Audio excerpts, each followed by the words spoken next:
What is up, everyone, and welcome to episode 71 of the Party Chat Podcast. As always, I am your host, Squiggy, and this week I am joined by Slazo and the returning Laura. Laura has been found somewhere, and she's back, and she's been playing loads of games and wants to talk about all these games for you now that she is back. Yes, I do. Back. Yeah. Suspicious you were gone for, like, the Valentine's Day period, Laura. Yeah, so something you want to tell us? Yeah, something you want to tell us? Are we going to celebrate a retro remastered... I was going to say wedding, but relationship? No, there's nothing to tell you. Relationship remaster. Oh, I like that. How are you both anyway? I was good before this intense welcome back started. Intense. I never felt so persecuted. This is the most gripping return you've ever seen. I'm doing great. Massive welcome I've ever received, actually. It was what I was going to go with. But I was doing fine. I'm ready to talk some games. I haven't done that in a couple of weeks, so... Have you played any games in the last couple of weeks while you've been away? Anything you want to talk about? Games you can't talk about that you've been playing. Yeah, or have you been on, like, some secret business? Oh my god. You missed the Valentine's Day episode, and suddenly it's all suspicion. No, I did play some GTA, like, a couple of days ago, briefly. So, there's that. Cool. Slazo, you played anything? Mainly focused on Final Fantasy 14 at the moment. Like, I'm just having a nice time playing through that again while I wait for the hellish week of Switch and Horizon. I don't even want to get started on that. Oh boy. I'm excited for both of them, but then I'm not, because I realise I'm going to have to play them both. I am. Wow, well, no, not no, like, playing. I'm going to have to try and, like, find time to play both of them. That's my issue. I think the attitude I'm taking is those two and the other game I'll be getting for my birthday in a few weeks. Or I'm kind of, like, seeing that as, that'll be, like, me until summer, probably done. Summer this year or summer next year? Let's be honest, it's me. Summer in, like, a decade. We'll still be on episode... We'll be on episode 100, like 400? 500 and something. 569. Wow. Man, can you imagine? Episode 500. Oh.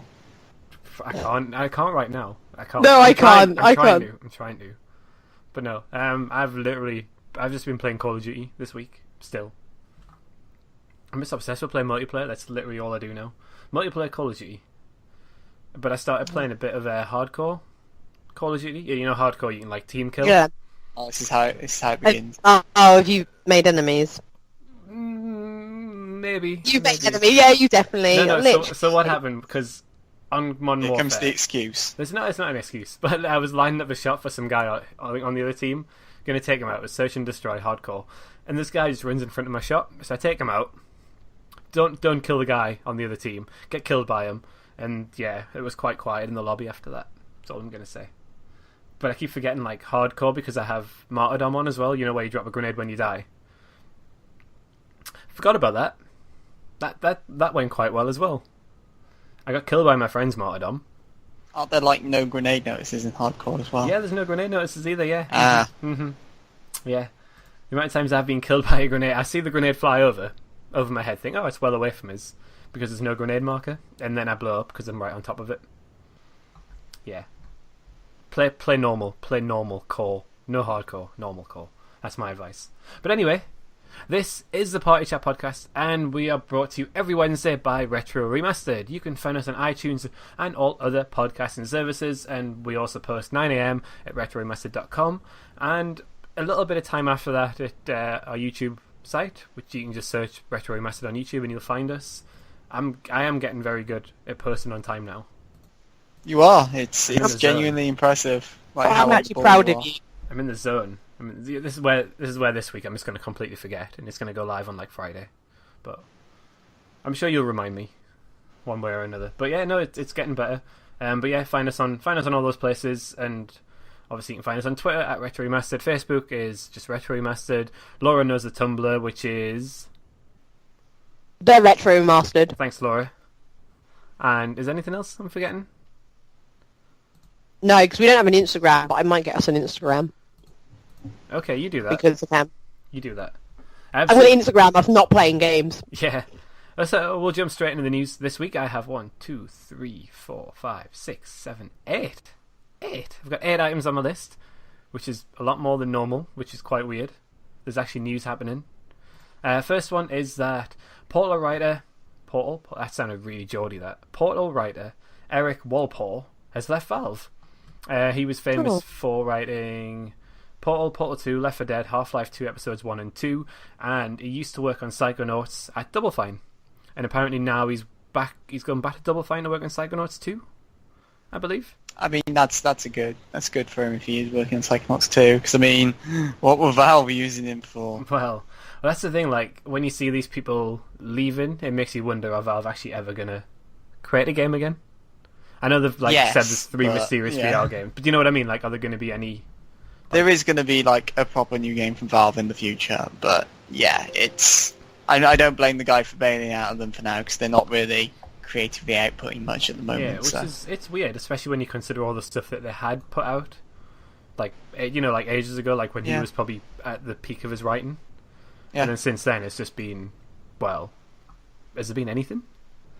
They don't need to at the moment because they have games that are essentially economised themselves, like TF2 and Dota 2. Yeah, and I suppose with their platform as well, they've got a lot from that. I think we spoke about that last week, actually. With like their platform, they get a lot of money, so they don't need to output. And yeah, I can't really blame him for leaving, especially like if he's going back to work on Psychonauts 2.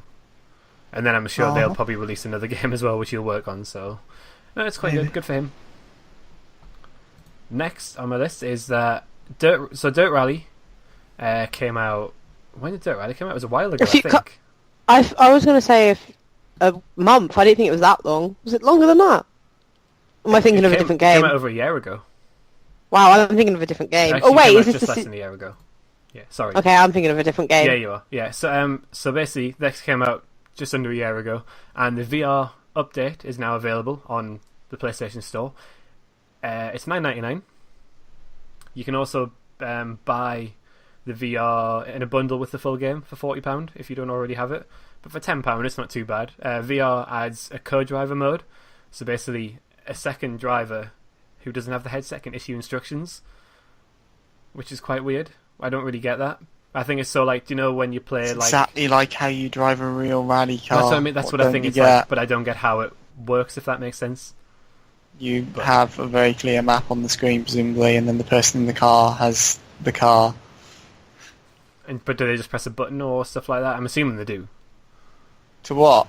Like, no, so if you're in VR mode and you're the one driving the car, and you've got a friend playing the other side, would they just press a button on the controller to let prompts come up, or would they speak as well? Because remember, you've got to have the PlayStation Why don't camera. they just talk to you? Well, that's the thing, but it says here... Presumably they're sat next to you. They are, but it does say that they're going to come up alongside the screen as well. That's what I mean, like, do they register you talking, or do you have to press a button? That's what I mean. That's how I don't know how it works in theory. Why do you need to press a button? Well, you just say there's a right turn coming up. But like I was saying, the prompts what's happening in your real life? Do you drive in real life, don't you? Yeah. No, but I'm saying the prompts come up on the screen as well. But how do they get on the screen? Like, because it'd be quite cool having support where you can speak as well, and the prompts come up from basically on you speaking. Why do you need a prompt? Your friend is telling you turn right. That's the point I'm getting at. You're very untrusting. This is what we're learning. Don't ever get in a car with Squiggy, because if you say turn right, he'd be like... I don't see the prompt. No, I'm going to keep driving straight. There's no button here! Get out of my car! Sorry. I'm sorry. Next news item is about the Nintendo Switch eShop. Oh, cool. So, the eShop on the Switch will finally link purchases to accounts and not consoles. Nintendo is getting to the modern age. This is momentous. It feels weird to be saying that, but this is truly like this came out just after I finished recording Saturday Morning Switch, and I was dead annoyed, especially as what the episode was about. But this is amazing news, especially for people who've been peeved for like the Wii U and the 3DS with like some of the cross-gen games. The Wii a little bit was a bit peeved, wasn't it? You can go back a little bit more. Because the Wii wasn't really bound to a Nintendo Network ID, so it made sense that you would have a hard time carrying stuff over.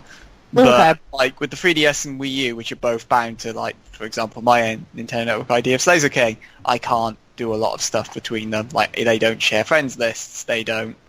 Oh yeah, you have to add everyone. Oh yeah, because I remember that's why I didn't bother with friends list. I didn't actually have. I thought it was because I was unpopular. Then I realised what a hassle it is to have friends on a Nintendo console. Like a little bit. There was other stuff like because I got my 3DS early. The first one, I had access to all the Ambassador games. I don't anymore because they're not on my Nintendo Network ID. So it's like having now everything bound to an account from this point onwards is amazing, and I'm so happy about it.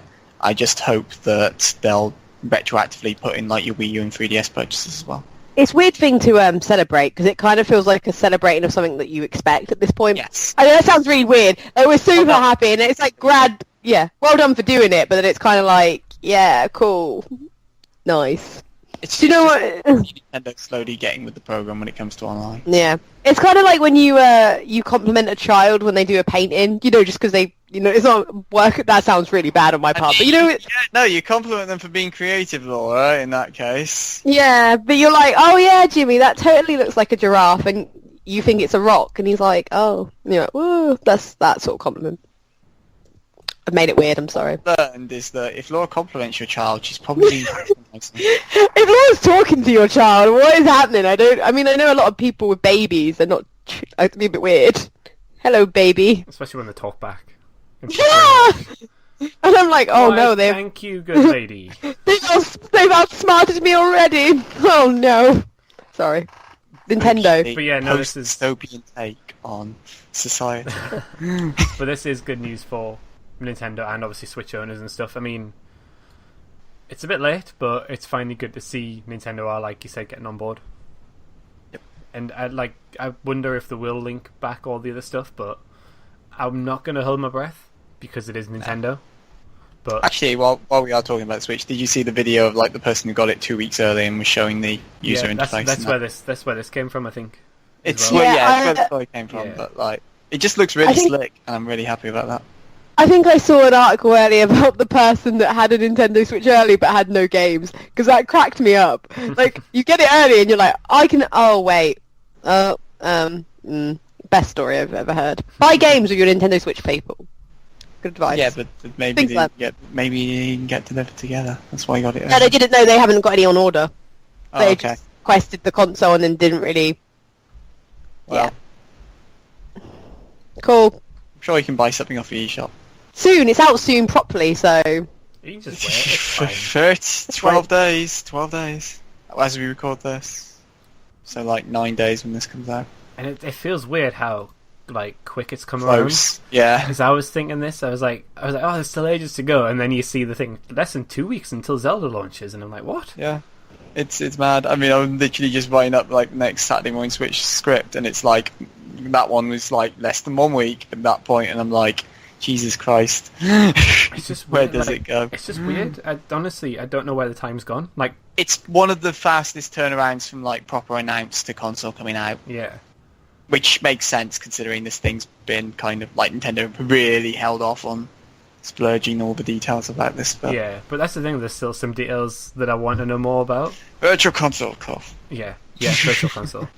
How the phone app's going to work. I saw an article a little bit There's about a bit, we know a bit more about it, like a bit more that justifies it, like, oh, you can schedule stuff and you can like link it up with your social media, and I'm like, this is cool, but I could just use social media for all of this. Yeah, so. That's the thing, but yeah, maybe we'll find out more next week, like when there's literally less than a week to go.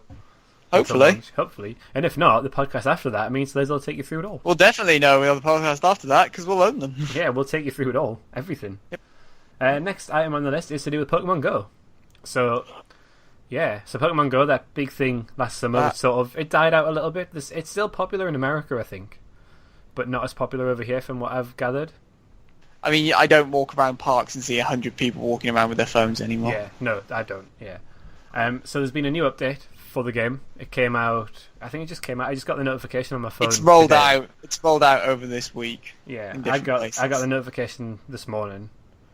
And as part of this update, there are 80 new Pokemon, which are all from Gen 2. Pokemon Johto. Yes. So I've got a list of them all here. I'm not going to go through them, but you've got your starter Pokemon, and I'm not going to list all of Gen 2, but here you go. It's not all of Gen 2, is it? It's most of it. Yeah. There's only 100 new ones in Yeah, Gen 2. true. You've got all your starter Pokemon. You've basically got your big Pokemon, if you know what I mean, like the popular ones. Everyone bar the legendaries, mostly. Yes. You've got Lugia, Ho, and Celebi. They're all in there. No, you've got. Really? Yeah, you've no Araiku, Entei, and how do you say the other one? Is it Suicune? I think the correct pronunciation is either Suicune or Suicune. Right. We'll go I, with as a one of child, them. pronounced it as Sushane, to go figure. Wait, I'm not trusting you then. But yeah, no, they're all in No, there. but that one's off the stadium when I played it. Yeah. Yeah, so they're all in there. You've got a few, all the EV evolutions as well, and stuff like Yeah. that. So yeah, there's a lot of Pokemon to go catch in there. Yeah, I can't play it, but yeah. They patched it, so my iPad doesn't work on it anymore, so it's like, oh, fucking hell. I'm kind of tempted. I want to go and catch myself a Totodile. That's pretty much all I want. Yeah, that's fine. But Totodile is cool. yeah, Go on, Laura. Favourite Gen 2 starter, go. I don't have one. Can you name the Gen 2 starters? You just said one. Can you name the one I I just kind of said? zoned out when you started talking. No, I can't. I kind of zoned out when you started talking about Gen 2 because Did you I was play like, Gen Gen 2? Yeah, I Oh, did. Do you know what? We'll let you off. Let's carry I on. just don't want to talk about Gen 2. I have no emotional connection. To the one sorry. that's universally You have regarded no, as you the have no best. connection to the best Pokemon No, I game. What's the best Pokemon game? Gold or Silver? I know, Gold's my favourite. I just don't know why I'm messing with you people. This is what happens when Laura goes away for 2 weeks, gets in a relationship, and Oh my god, stop creating false rumours. so next on the list is the Crash Bandicoot, the Insane trilogy. Finally has a release date. It's coming out on June the 30th on PS4, obviously. There's not really much else to say. It's sooner It than I looks really expected. nice. It looks really nice. I did not what you can expect it to say. be summer, so yeah. Color me surprised. Yeah, I thought it was going to be probably October, like a September October release. Maybe, I thought this would but- be like their first release of the autumn before building up to whatever big game they have in November. Yeah, but no, that's good. 30th of June, summertime. Not many other games out there. It's going to sell. It's definitely going to sell. Yeah, I mean the only competition I can think of it has at the moment is like Splatoon 2, so it should do fine. Yeah, you would think so. We're obviously going to talk more about Crash Bandicoot later on. Spoilers. But no, that's good. I'll probably be getting that. Maybe not day one, but I've seen prices for it like £30. I mean, I'm assuming it'll be priced similarly to how most of the remasters / trilogies you could buy on PS3 are, so 30 to 35 makes sense. yeah, £30. Yeah, for £30, I'll probably dive in straight away. But we'll see. We'll talk about more later on. Next on the list is Ghost Recon Wildlands is getting an open beta, which begins this week. So it begins on Thursday, the day after this podcast goes live, and it lasts until the Sunday. You get an exclusive mission to play through called the Unidad Conspiracy. I thought it said Undad Conspiracy, but whatever. Where you spark a war between drug gangs. There's also 2 of the 21 provinces from the game, so you can explore them, and you can play by yourself with up to 3 friends, and that's available on PC, PS4, and Xbox One. Now, when this game was first shown off by was it this year? Well, last year's E3 where they showed off the multiplayer gameplay. I wasn't really sold on it, and then Is I've this seen the a one lot- that looked like Metal? Is this the one that looks like Metal Gear Yeah. 5? Yeah, and I wasn't really And sold on Squiggy it. was getting flashbacks at that point. That's Yeah. why I wasn't. And the more I see of it, the more interested I am in it. But All I remember of that demo is it looked pretty fun, but nobody plays co-op like that, so who knows? But I get the idea that you're gonna need to play with friends to be that fun, for it to be that fun. And I can't see any of my friends getting it. I mean, I'm assuming you two aren't getting Spoilers, I'm not. it. Laura will, Nope. because it's a game. Nope. Oh my, yeah, that's why. I'll Um, just keep it that. Yeah. So I don't know. I mean, I might try the beta. It's free, so I might give it a go. 4 days to play it, see what I think. But at the minute, it's a no. But obviously, if I play the beta in single player and like it, it could move to a maybe. Yeah, because if you don't like the beta, then Yeah, if I don't like the beta by myself, Pretty then much. I'm not going to buy the game to play by Yeah. myself. Yeah. But no, the more I've seen of it, the more fun it looks. Like, I've seen a lot of just groups of YouTube people playing it together, and it does look really fun. But that's, again, is it because they're all playing it together and having a laugh together? If that makes sense. Yes. But we'll see. Anyway, the penultimate item on my list is back to Nintendo. So Nintendo have announced an expansion pack for Legend of Zelda Breath of the Wild. The expansion pack is $17.99. It's the first season pass for any mainline Zelda game, and you can buy it on launch day. Included in the pass are 2 main packs of content. So DLC Pack 1 will arrive this summer, and it'll add a new Cave of Trials challenge, which is a set of dungeon floors filled with enemies to clear, a hard mode for the game, and an additional map feature. DLC Pack 2 will then launch in the winter and add a new original story, new dungeon, and additional challenges. And you can't buy the pack separately. You've got to buy the season pass. Yep. Pretty much. It's great. It's brilliant news. I don't know if you're being sarcastic or not. No, it's brilliant. I can't Nintendo decide. have historically done mostly amazing DLC, so why are people negative about this? This is brilliant. Just checking. I'm just checking you're not being sarcastic there. Because I think it's quite cool as well, especially when they're adding like... I think it's story. because like the fact that everyone's on the ball. What? What? Anyway, yeah, so because they're adding like a new story and stuff like that, I think it'll be quite cool. A bit like the Uncharted 4 supposed to be single player DLC, which I still don't think is actually been announced yet. Right. But stuff like that. Okay, I didn't even know that was a thing that was happening. So. Because you know that it's all being like done by them, it probably is going to be good, and I'll probably pick this up. $17.99. Here's the thing. I know some people would be like, "Oh, that means they've cut content from the game." Like hell, have they cut content from the game? I would say, even if they have, you're still probably not going to find out where they've cut the content from, because the game's going to be that big. But no, I think this is great, and the new story in particular is like really exciting for me because I mentioned in Saturday Morning Switch. I'm really hoping this will be Zelda focused and maybe even let you play as Zelda. Well, that's what I was thinking straight away. They've had enough time post the E3 where everyone went, "Why isn't there a female playable character in this?" And they went, "That would never work," and then they got ripped a new one for saying that. Yeah, that would be quite cool if the extra story was a Zelda side quest. That's sort of what thing. I'm really hoping for, especially as that's still like the best part of a year away. So yeah, no, that'd be quite cool. But yeah, I'm up for that. $17.99. You know, it's cheaper than a lot of DLC season passes. Yeah, it's pretty cheap. I mean, Nintendo have a great track record of this stuff from like Mario Kart 8 and Hyrule Warriors, and this isn't even like the first primarily single-player game to get expansion passes. I mean, Final Fantasy 15 has one. So yeah, there's a lot that have, like, obviously Uncharted 4's got one as well. Yeah, but Uncharted has like a multiplayer aspect, so it makes more sense for that. But I mean, don't stuff think that you would traditionally never imagine a season pass for, like Final Fantasy. Now, they're getting them. Yeah, I'm not a big fan of like the expansion pass bonus of having like treasure chests and stuff, but you love shirts. Well, that's you totally want to wear a Switch shirt in real life, maybe, but not there. Yeah, but yeah, no, I'm. This is the first time I've actually read all the stuff that's in it. I saw a lot of hate on my Twitter timeline, and I thought I'll check it out first. But no, I'm quite interested in this one, especially if I do like the game, which I assume I'm going to.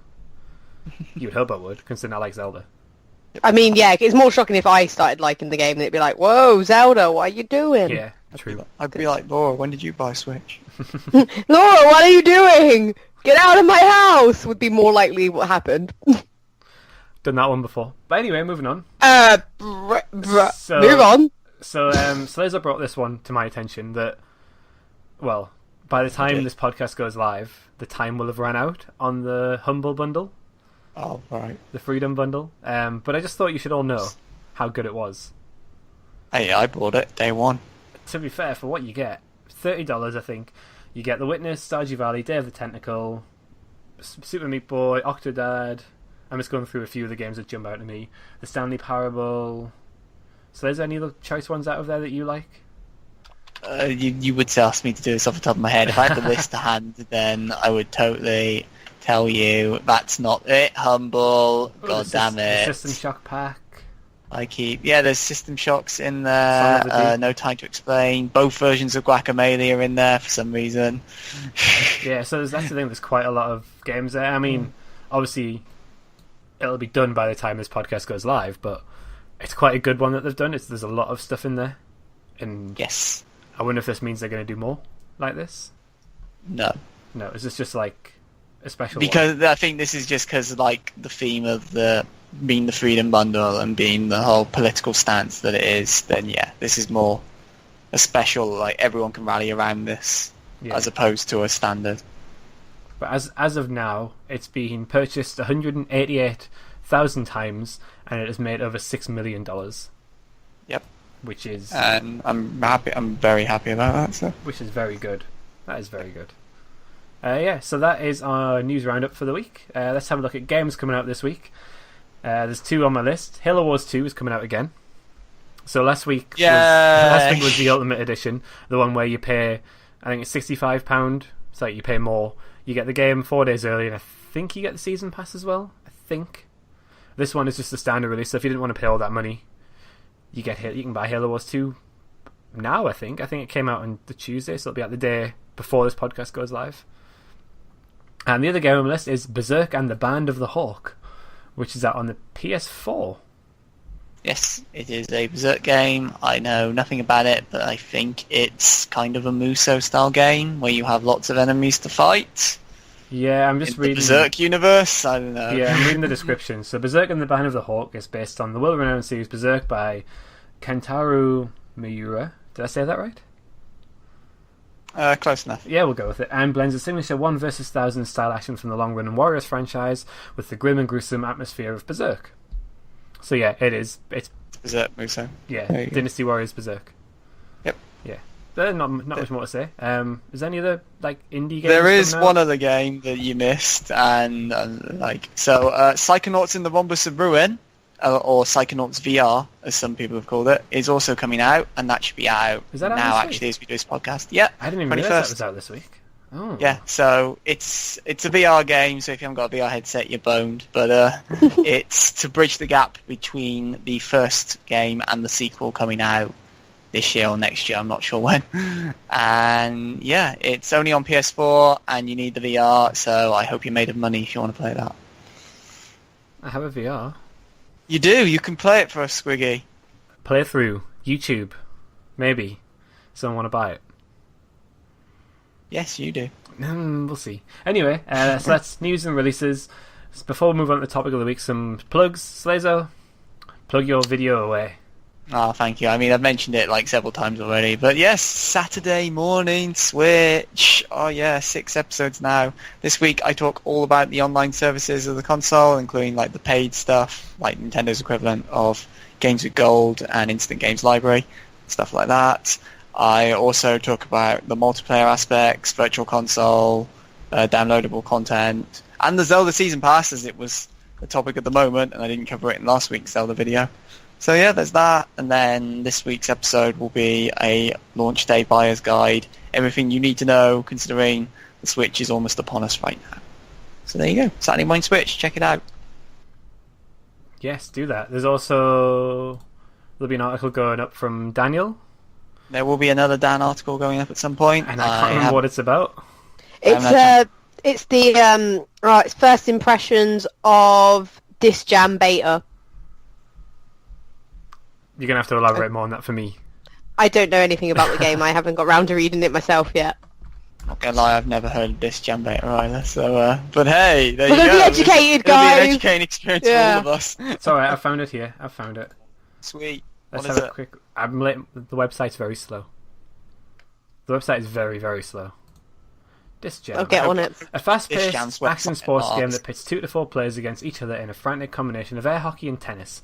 Players scramble to retrieve and throw a glowing disc while unleashing devastating abilities and defending their end zone. Okay. It's air hockey, got it. Yeah, air hockey, yeah. There we go. So yeah, that'll be going up. Check that one out. And yeah, that's our plugs for this week. So now we move on to our topic of the week. So, we spoke earlier in the news about the release date for the Crash Bandicoot Insane Trilogy, 30th of June. So I thought, why don't we talk a little bit about the Crash franchise, you know, the mainline games, the spin-off games and stuff like that, because I'm assuming we've all played quite a few of them. Yes. Well, there we go then. So this should be quite easy to talk about. So, anyone got any memories they want to shoot out straight away, or anything? Like anything? Great, good start. Well, I didn't play the PS1 trilogy, so did either of you play the PS1 ones? Yeah, but I never owned them, if that makes sense. The only game I ever owned was Crash Bash. I had to go to my cousins to play the actual game. I've played I was young. all of them, I think, but I never owned them, so I never played them from like end to end sort of thing. I remember it's in the Uncharted 4 at the start as well, where you get chased by the boulder. I remember that. I'm sure you get chased by a dinosaur at some point as well. I feel like. I think you do. So I've played bits of it, and then I bought the one on the PS2. Was that the one we were talking about? The GameCube one, the Wrath of Cortex. Neo? Wrath of Neo, Cortex, one of them two. And that's the one. That's the main one I've played. Yeah. Is that on GameCube? Yeah, Did I imagine that was? It was came on out on all GameCube. three. Oh, okay. Yeah, I was like, I really feel like I remember Yeah, seeing that really it was the cheap on the first- GameCube. It was the first multi-platform Crash, but yeah, no, I remember that game more because like when I used to go to like a kind of youth club at my primary school or whatever, that was like one of the few games they actually had on the PS2 they had there. So I would, and because obviously kids can't stay on consoles for ages, that would be bad for them. So we never got further than like the first 5 levels in the 20 minutes we were allowed to play on it because we didn't have a chance to get better, and we never knew how to save the game.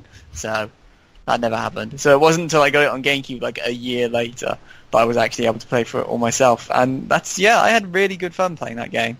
I'm not sure why I never bought more Crash games. I guess because they never came out on GameCube. But yeah, no, I enjoyed like the bits that I played of 1, 2, and 3. I enjoyed playing them a lot, and then buying that one on the PS2 or Xbox, whichever. It might be in the GameCube actually. Whichever one it was, like that got me into it properly.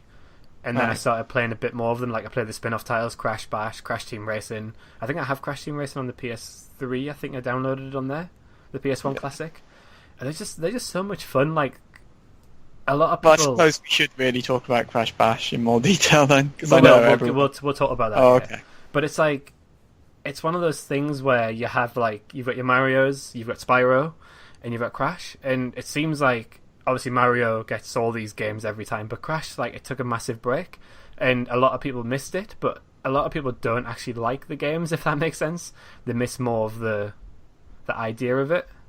Does that make sense? Like, if you speak to a lot of people, apart from us, they don't think Crash Bandicoot games are that good, but a lot of people want them because they miss them from nostalgic reasons. Yes. And I enjoyed every time I played them. It's the same with Spyro. Yeah, but like I enjoyed every time I played Crash. It wasn't like technically mind-blowing, but it was just fun. It was like basic, you know what I mean? Like pick up and play. You jump, you spin, and that's I pretty feel much it. the thing was, like, they're both good fun, but they were both outshadowed by what would come next. So, like, Jack and Ratchet outshadowed them, Yeah, in my opinion.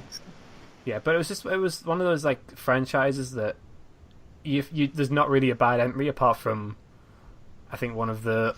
I feel some people would argue that strongly because there's games we're not talking about, like Insane and all that. There is some bad ones, but like the main games when it was at its prime, like its most popular.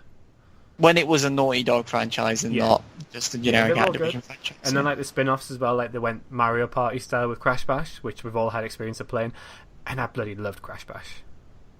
I loved it so much. So I actually haven't played it. So what was the, like, don't ask me how I've gotten through life without playing it, but whatever. What was, like, the genuine appeal? Because I know you both have played it and love it, so... Laura, do you want to take this one, or...? No, I think you need to go first on this, because I feel like I'm going to be more passionate than you on this. Basically, it's a bit like... It's a set of, like, mini-games and stuff. And okay, I know that much. Yeah, but the mini games are sort of.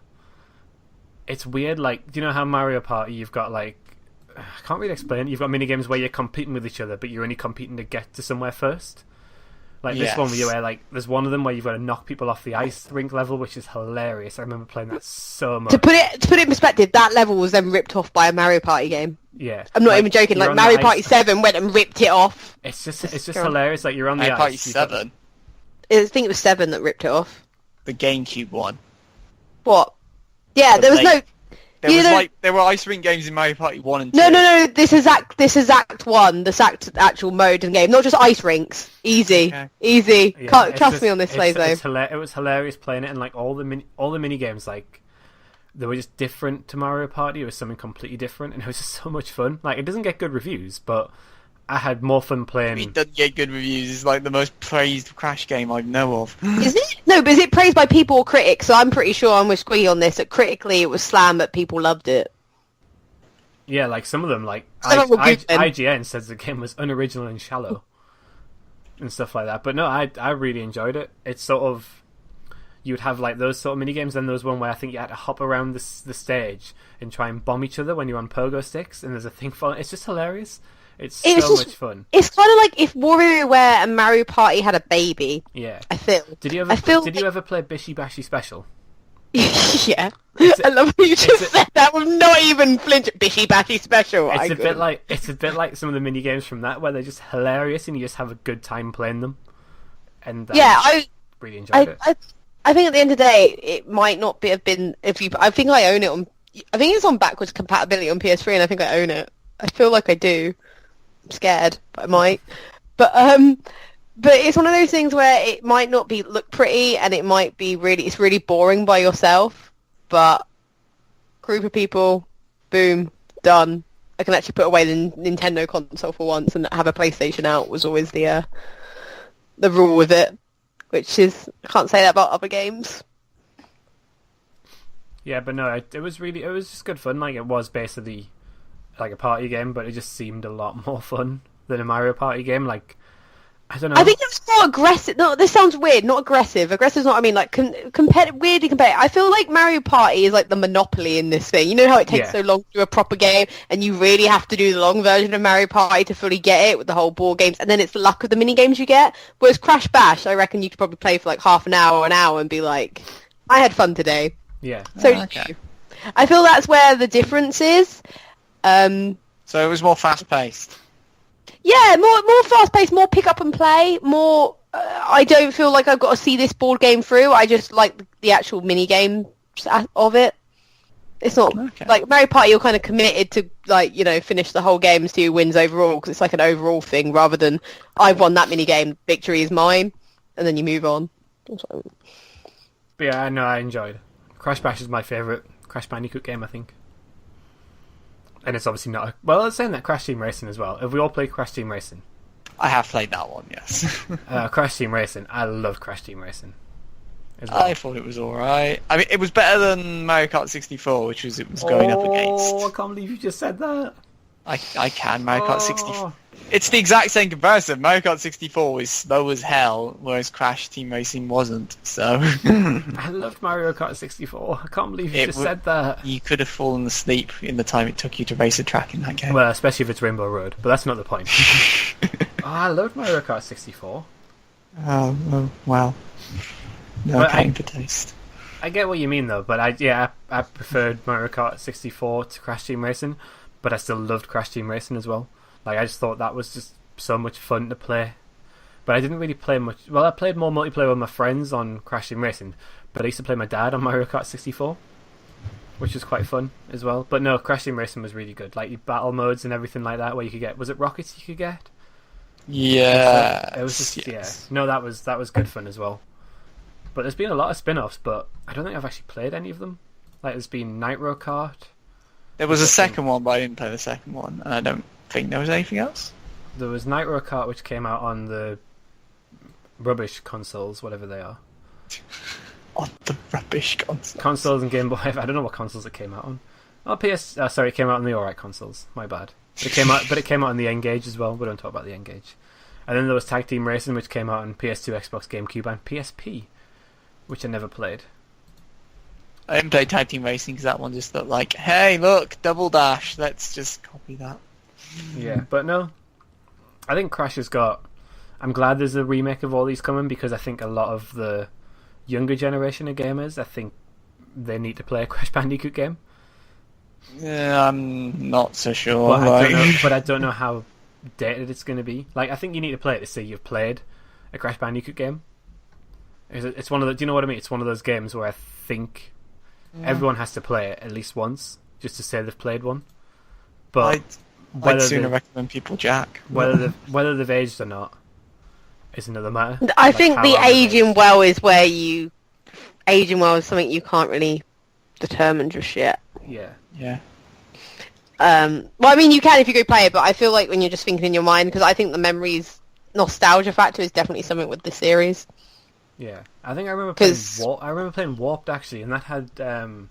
was it a sister with the tiger? I didn't play Warped. Is it a sister? It's Coco Bandicoot, and she's got a tiger, and Crash has a motorbike, and you basically warp through time to go all these different... I remember this so much, the medieval I levels. instantly prefer Coco. The medieval levels and everything. I remember it. It was good fun. Yeah, there's a Tyrannosaurus and stuff like that, and a Triceratops that chases after you. I remember this. Yeah, Warp was the one that I played the most of, actually. But yeah, I remember that. But yeah, it'll be interesting to see how well they have aged when the trilogy comes out. Are you all getting it, or? I mean, it depends what you say. I think the age problem was probably coming from the graphics, because he looks weird pixelated as a block. I'm just saying. But that's not going to be a problem with the remastered one, because it does scrub up very nicely by the looks of it. Scrubs up. It depends if the gameplay holds up as well, because like... I just think it will. I don't know. Complex.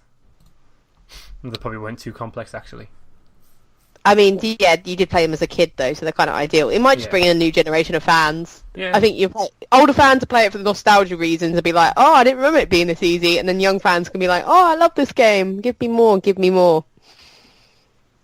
I don't know why I did that in a weird sort of tune. Give me more, give me more. To be fair, this is also probably how they'll test the waters to see if there is enough interest for a whole new Crash Bandicoot. Yeah. Considering half the crowd when they were like, oh my god, it's going to be a new Crash, and then they were like, it's a remake of... There was conflicted feelings, wasn't it? Because it was definitely a big cheer, and then it was like a pause, and then like, oh, it's better than nothing, I guess. Yay! Remastered. So that's the thing, you can't blame them for doing this, because why put out spend all the budget on a new game which isn't going to sell when you can test the water with the remake and see how well that goes? Yeah, I mean, even in the sense that they just didn't trust the fact, like I said, if we're saying it's more a kid-orientated game, which I think, you can argue, whatever, I think this is like a game for family and everyone, or whatever.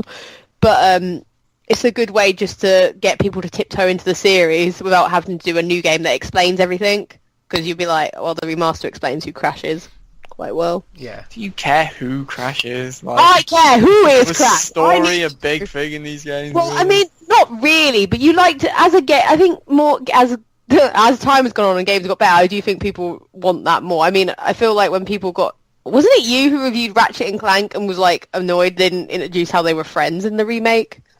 I was annoyed, but the storytelling had really gone down a few notches in the remake, yes. Yeah, well, I'm just saying, if they might be trying to make the story something now because they know how The important point it is, Ratchet and Clank had a story. No, I don't know how no. much of a story Crash had. It didn't. It was basic. It was very basic. But at the end of the day, they might want to start something so then they can have a whole new series of games that they can build on a story. Stop it, Slazo! Stop limiting Crash! Stop it! Speaking of stories, does anyone remember the crossover of Crash and Spyro on the Game Boy Advance?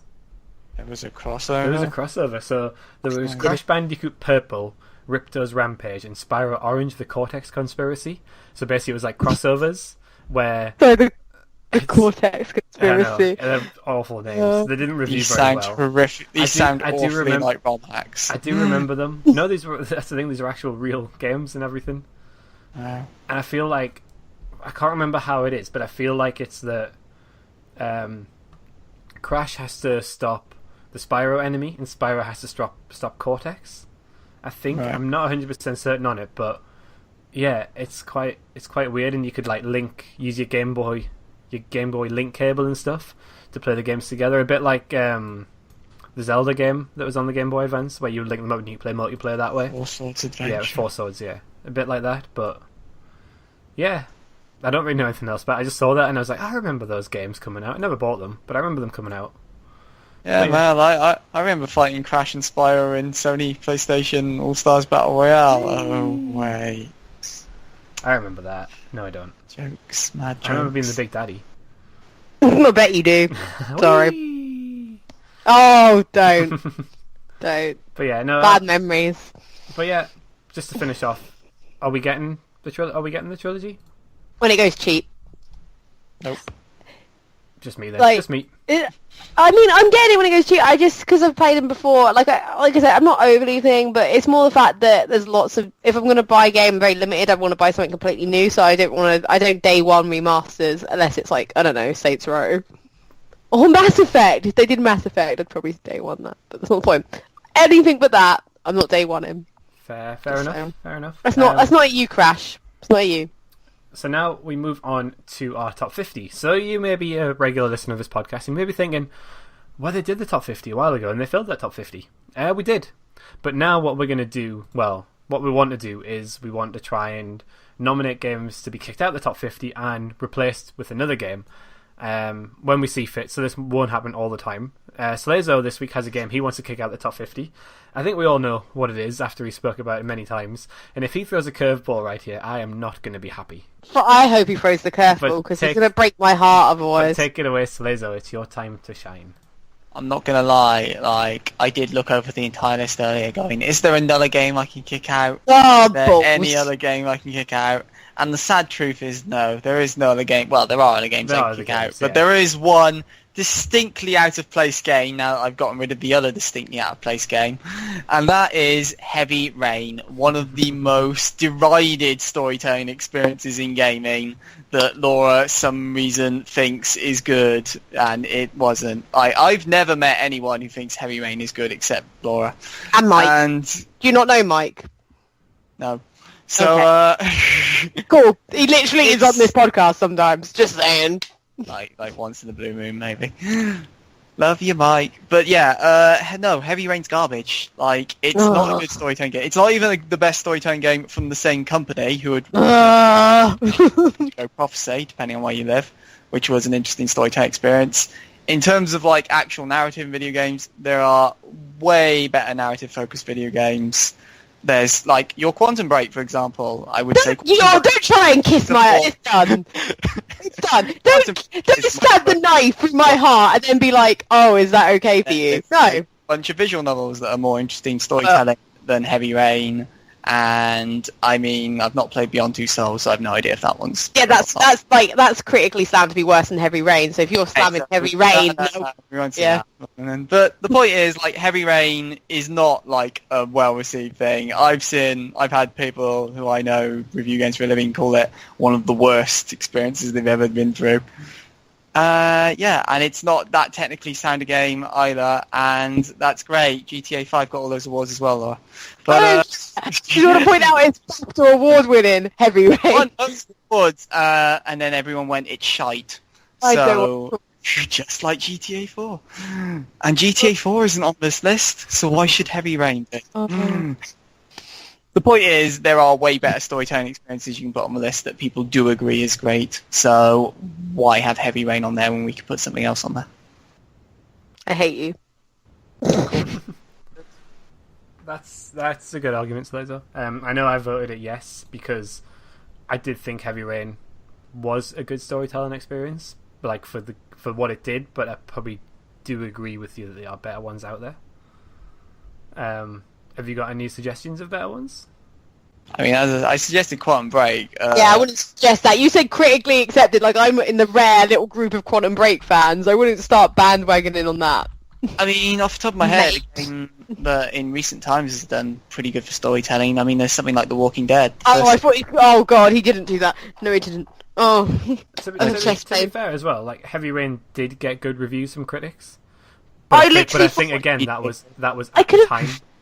I could have accepted him trying to get his Life is Strange on there, but the fact he just compared it to Walking Dead Season 1, I think I'm going to be sick. You see, Life is Strange, I love. What? Until Dawn. You could have gone with Until Dawn, which I probably think's the... Yeah, Until Dawn I would have accepted as well. I'm just looking around the room for some reason. Yeah. Until Dawn I would have accepted. There's loads of games that have had a far more positive and interesting impact on storytelling than Heavy Rain has. It hurts me. As I said, I mean, if I was to suggest in the game, I'd pick the same company's Fahrenheit/Indigo Prophecy. I was about to say, what about Fahrenheit? Yeah, because that one not only has the great storytelling elements, it also does more with the gameplay elements than Heavy Rain does. I do like Fahrenheit, but... I think I voted yes on Heavy Rain based on the critically acclaimed part of it, more than anything. I'd never played it. Don't get me wrong. But It did well with reviews and it got awards. I have no idea how. Oh, I'm gonna slap you. Stop it. Carry on. Carry on. Just carry on. but yeah, no. Don't like. Are we going to vote on this, or Yeah, we're gonna vote. are you going to replace it with anything, or? I'm not allowed to do that. That's a In your different own words. conversation. And the last time I went, are we replacing these things? You went, no. So, I thought we replaced This is something last shocking. time. no. Did we not get? Oh well. So yeah, Oh, well, there's 49 games on the list at the moment, soon to be 48. 48, and now we'll go back through and nominate 2 more to go in. Okay. So I know I'm nominating Fahrenheit Yeah, go for it. just to make sure it gets put in. But yeah, so if we're gonna go for a vote, so there's obviously you want it out. It's a yes from you, On it out. Laura. Do you want rid of Heavy Rain? In or out? No, I don't want rid of Heavy Rain. I want it in. So Okay. Squiggy. Oh, it's down to me now. I could just be like evil to Slazo and just so he doesn't have his record for this one. But I mean, or you could just pick what you think. I could, but where's the fun in that? But no, I agree with Slazo. Thank you. So yeah, so let's wave goodbye to Heavy Rain as it flies away into obscurity, It's a dream come true. just like the rest of most of their games. To be I fair, waited a year for this. Oh my god, I'm gonna cry. wave goodbye to Heavy Rain. Goodbye, Heavy Rain. Bye. I'm gonna cry, which is gonna make Laura hate me even more. But yeah, so that wraps up our top 50 segment. If you don't agree with Slazo, tweet us at Retro Remastered or tweet him at Slazo King. Tweet me at Slazo King saying Heavy Rain's great, and I'll just tweet back laughing emojis. Non-stop. Which is what Laura's about to do now. Doing right now. And if you Type. and if you agree with Laura, tweet Laura saying you're on Team Law, and me and Slazo will probably laugh at you for that as well. I put myself on my own team. But yeah, so this has been episode 71 of the Party Chat Podcast. It has been a pleasure. Have you had fun? No, I've had a gay old time. Yeah. I I'm thought not you coming enjoyed back. Screw you all. I'm going into the wilderness again. Oh well, so Take next week the game it'll with me. just be me and Slazo talking about the Nintendo Switch. Switch. Yeah. Oh, I'm going to play Heavy Rain. To be fair, even if Laura's here next week, it'll be me and Slazo talking about the Nintendo Switch. So yeah, so look forward So, to that. can you address the issue in the room? Nintendo, what? Switch. What is it? Is it Switch? Not Switch! Switch. Is it not? Is it We'll not say that? that. We'll say that for next week. So yeah, this has been episode 71 of the Party Chat Podcast. We'll see you next week for episode 72. Have a good week, and yeah, play some Heavy Rain if you want to be punished. Goodbye.